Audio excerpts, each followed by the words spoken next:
Music, Tisch School of the Arts, who will present the candidate for Doctor of Fine Arts. Will trustee Brett Rockhan please escort the candidate to the lectern?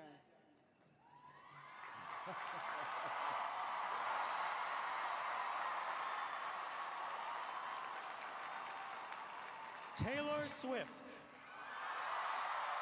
blazing singer-songwriter, producer, director, actress, pioneering and influential advocate for artists' rights, and philanthropist. You have brought joy and resolve to your hundreds of millions of fans throughout the world. One of the best-selling music artists in history, you have crossed genres, demographics, age groups, and borders of all kinds to touch lives around the globe. With 9 original studio albums, 2 re-recorded studio albums, 5 extended plays, 3 live albums, and 14 compilations, you have sold well over 100 million album units, earning awards and honors in every category. You have used the remarkable platform you earned to galvanize support for the Equality Act, to prevent discrimination on the basis of sexual orientation and gender identity.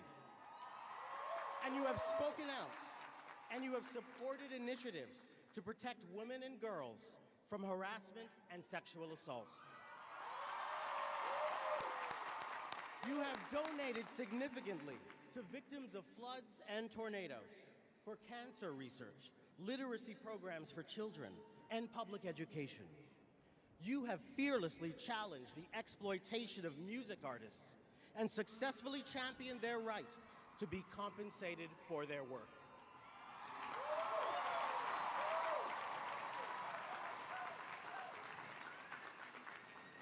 Taylor Swift.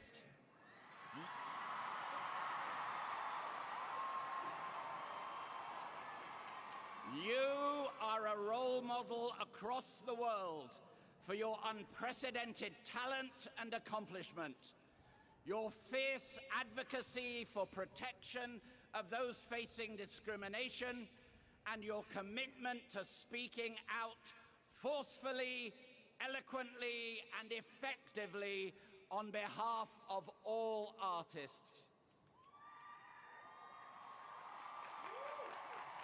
By virtue of the authority vested in me, I am pleased to confer upon you the degree of Doctor of Fine Arts, honoris causa.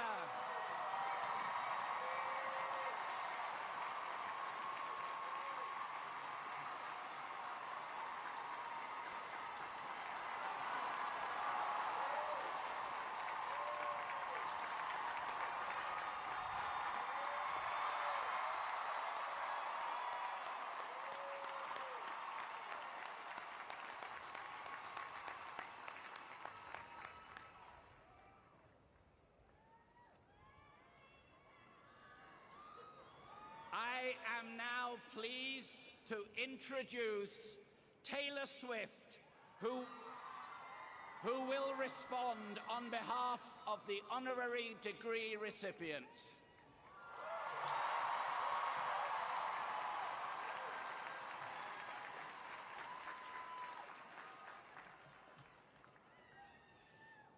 Hi, I'm Taylor.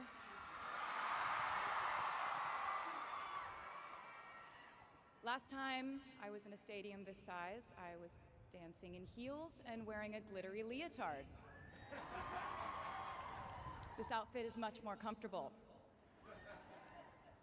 I would like to say a huge thank you to NYU's Chairman of the Board of Trustees, Bill Berkeley, and all the trustees and members of the board, NYU's President Andrew Hamilton, Provost Catherine Fleming, and the faculty and alumni here today who have made this day possible. I feel so proud to share this day with my fellow honorees, Susan Hockfield and Felix Matos Rodriguez, who humble me with the ways they improve our world with their work.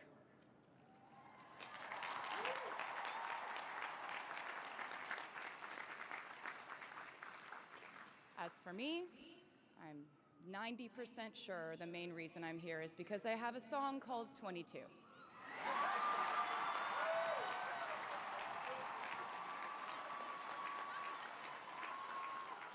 And let me just say, I am elated to be here with you today as we celebrate and graduate New York University's class of 2022.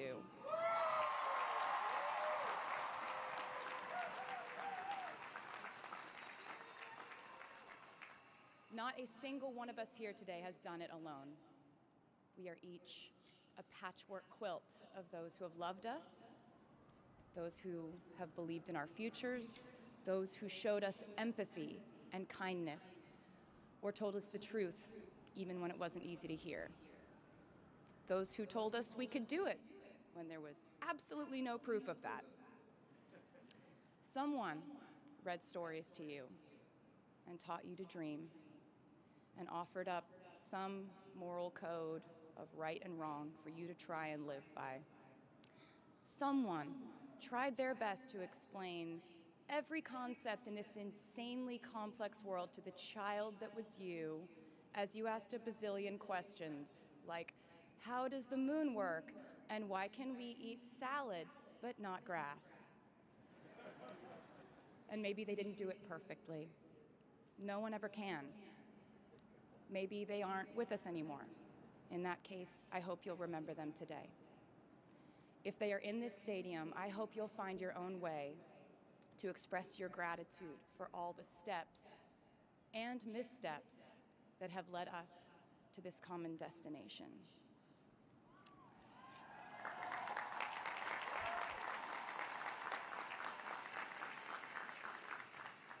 I know that words are supposed to be my thing, but I will never be able to find the words to thank my mom and dad, my brother Austin, for the sacrifices they made every day so I could go from singing in coffee houses to standing up here with you all today, because no words would ever be enough.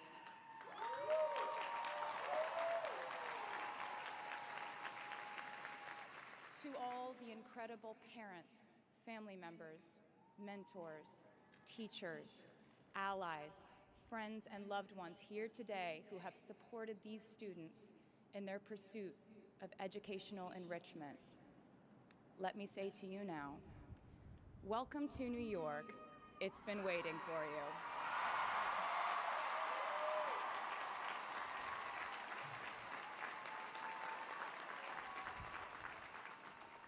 I'd like to thank NYU for making me, technically, on paper at least, a doctor.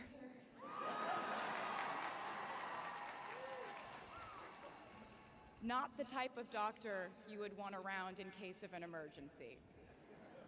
Unless your specific emergency was that you desperately needed to hear a song with a catchy hook and an intensely cathartic bridge section.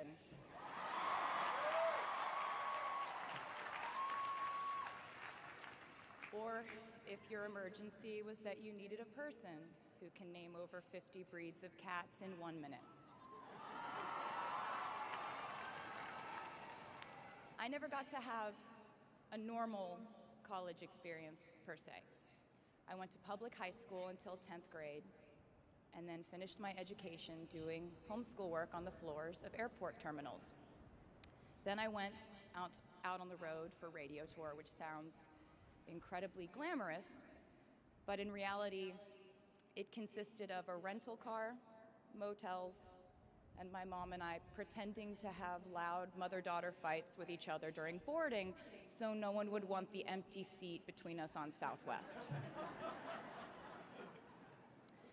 As a kid, I always thought I would go away to college, imagining the posters I would hang on the wall of my freshman dorm.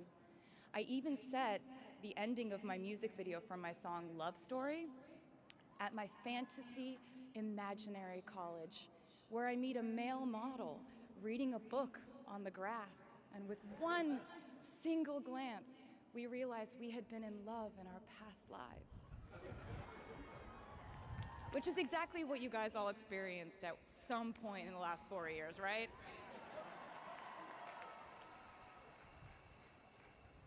But I really can't complain about not having a normal college experience to you, because you went to NYU during a global pandemic, being essentially locked into your dorms and having to do classes over Zoom. Everyone in college during normal times stresses about test scores. But on top of that, you also had to pass like 1,000 COVID tests. I imagine the idea of a normal college experience was all you wanted too. But in this case, you and I both learned that you don't always get all the things in the bag that you selected from the menu in the delivery service that is life. You get what you get. And as I would like to say to you wholeheartedly, you should be very proud of what you've done with it.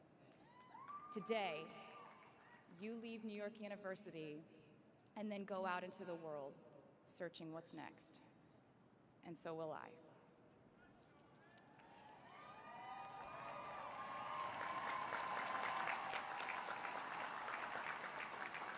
So as a rule, I try not to give anyone unsolicited advice unless they ask for it. I'll go into this more later. I guess I have been officially solicited in this situation to impart whatever wisdom I might have to tell you things that have helped me so far in my life. Please bear in mind that I in no way feel qualified to tell you what to do. You've worked and struggled and sacrificed and studied and dreamed your way here today. And so you know what you're doing. You'll do things differently than I did them and for different reasons. So I won't tell you what to do because no one likes that.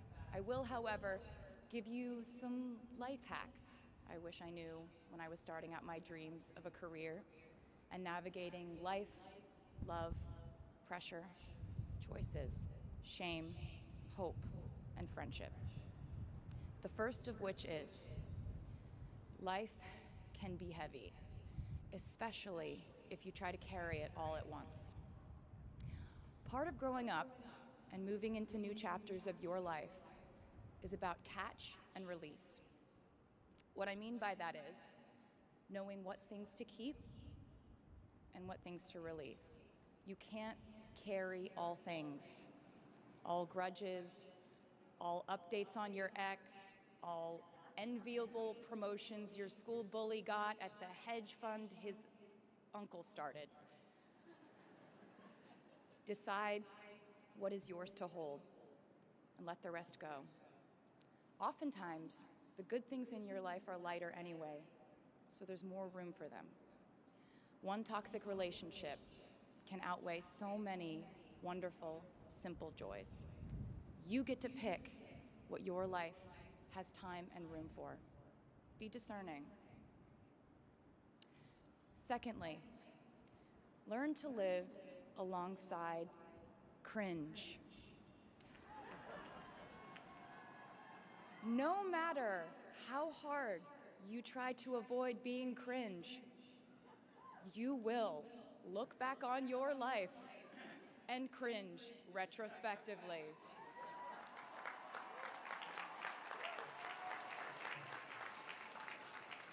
Cringe is unavoidable over a lifetime.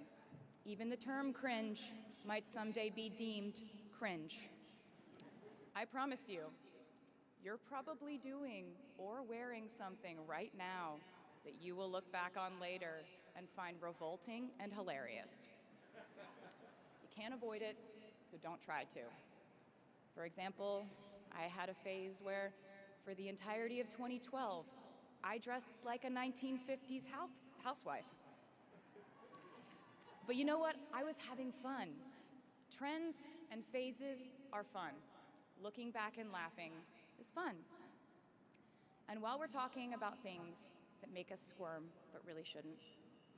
I'd like to say I'm a big advocate for not hiding your enthusiasm for things.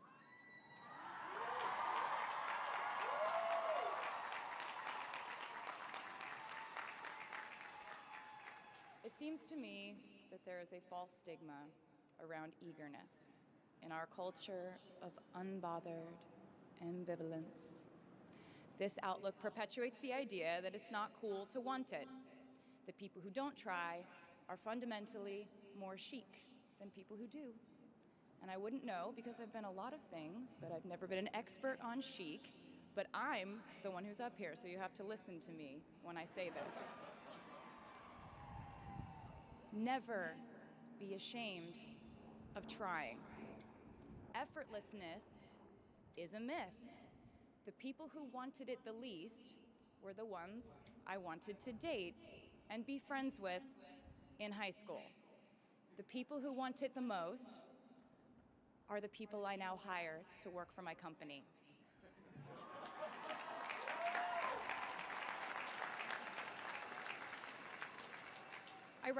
I started writing songs when I was 12, and since then, it's been the compass guiding my life, and in turn, my life guided my writing. Everything I do is just an extension of my writing, whether it's directing videos or a short film, creating the visuals for a tour, or standing on a stage performing. Everything is connected by my love of the craft, the thrill of working through ideas and narrowing them down and polishing it all up in the end, editing, waking up in the middle of the night, throwing out the old idea because you just thought of a newer, better one, or a plot device that ties the whole thing together. There's a reason they call it a hook. Sometimes a string of words just ensnares me, and I can't focus on anything until it's been recorded or written down. As a songwriter, I've never been able to sit still or stay in one creative place for too long. I've made and released 11 albums, and in the process, I've switched genre from country to pop to alternative to folk. And this might sound like a very songwriter-centric line of discussion, but in a way, I really do think we are all writers. And most of us write in a different voice for different situations. You write differently in your Instagram stories than you do your senior thesis. You send a different type of email to your boss than you do your best friend from home. We are all literary chameleons, and I think it's fascinating. It's just a continuation of the idea that we are so many things all the time. And I know it can be really overwhelming figuring out who to be and when, who you are now, and how to act in order to get where you want to go. I have some good news. It's totally up to you. I have some terrifying news. It's totally up to you. I said to you earlier that I don't ever offer advice unless someone asks me for it, and now I'll tell you why.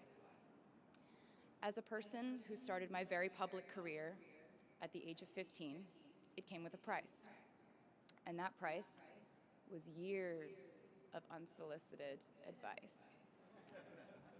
Being the youngest person in every room for over a decade meant that I was constantly being issued warnings from older members of the music industry, media, interviewers, executives, and this advice often presented itself as thinly veiled warnings. See, I was a teenager at a time when our society was absolutely obsessed with the idea of having perfect young female role models. It felt like every interview I did included slight barbs by the interviewer about me one day running off the rails. And that meant a different thing to every person who said it to me. So I became a young adult while being fed the message that if I didn't make any mistakes, all the children of America would grow up to be perfect angels. However, if I did slip up, the entire earth would fall off its axis, and it would be entirely my fault, and I would go to pop star jail forever and ever. It was all centered around the idea that mistakes equal failure, and ultimately the loss of any chance at a happy or rewarding life. This has not been my experience. My experience has been that my mistakes led to the best things in my life. And being embarrassed when you mess up, it's part of the human experience. Getting back up, dusting yourself off, and seeing who still wants to hang out with you afterward and laugh about it, that's a gift. The times I was told no, or wasn't included, wasn't chosen, didn't win, didn't make the cut, looking back, it really feels like those moments were as important, if not more crucial, than the moments I was told yes. Not being invited to the parties and sleepovers in my hometown made me feel hopelessly lonely. But because I felt alone, I would sit in my room and write the songs that would get me a ticket somewhere else. Having label executives in Nashville tell me that only 35-year-old housewives listen to country music, and there was no place for a 13-year-old on their roster, made me cry in the car on the way home. But then I'd post my songs on my MySpace, and yes, MySpace. And I would message with other teenagers like me who loved country music, but just didn't have anyone singing from their perspective. Having journalists write in-depth, oftentimes critical pieces about who they perceived me to be made me feel like I was living in some weird simulation. But it also made me look inward to learn about who I actually am. Having the world treat my love life like a spectator sport in which I lose every single game was not a great way to date in my teens and 20s. But it taught me to protect my private life fiercely. Being publicly humiliated over and over again at a young age was excruciatingly painful, but it forced me to devalue the ridiculous notion of minute-by-minute, ever-fluctuating social relevance and likability.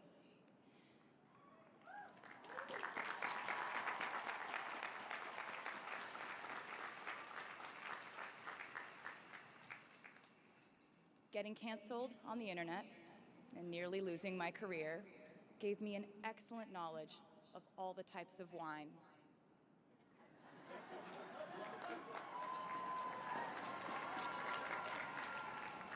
I know I sound like a consummate optimist, but I'm really not. I lose perspective all the time. Sometimes everything just feels completely pointless. I know the pressure of living your life through the lens of perfectionism. And I know that I'm talking to a group of perfectionists because you are here today graduating from NYU.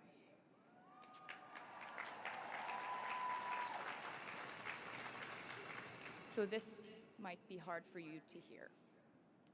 In your life, you will inevitably misspeak, trust the wrong person, underreact, overreact, hurt the people who didn't deserve it, overthink, not think at all, self-sabotage, create a reality where only your experience exists, ruin perfectly good moments for yourself and others, deny any wrongdoing, not take the steps to make it right, feel very guilty, let the guilt eat at you, hit rock bottom, finally address the pain you caused, try to do better next time, rinse, repeat.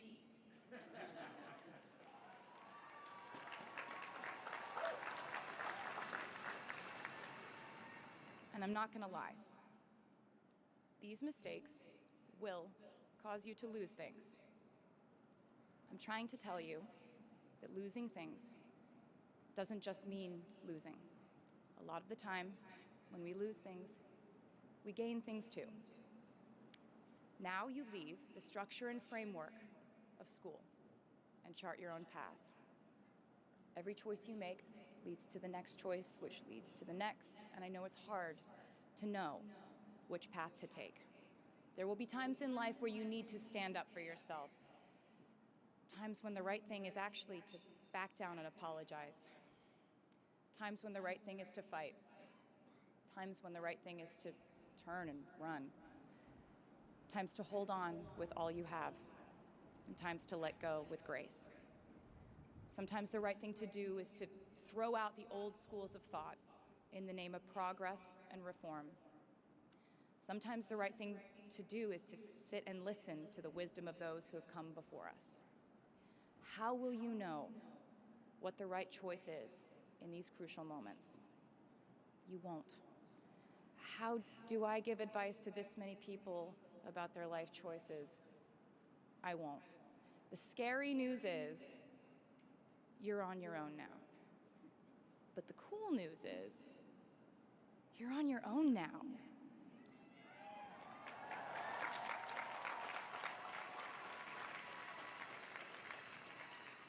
I leave you with this.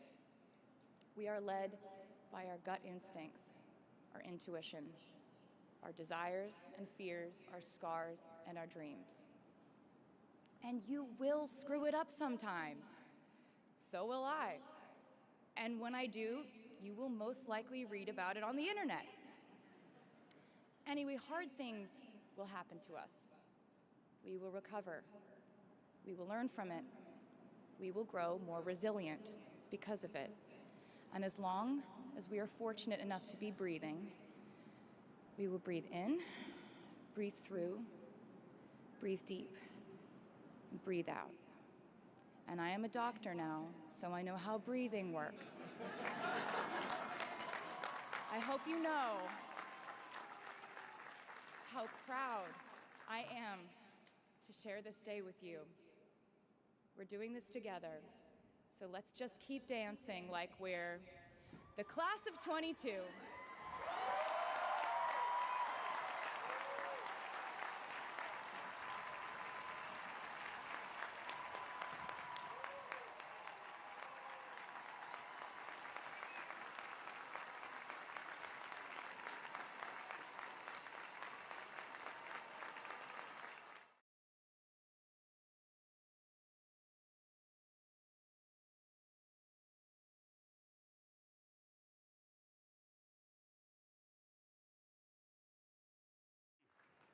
I would like now to introduce Jason King, Chair and Associate Professor of the Clive Davis Institute of Recorded Music, Tish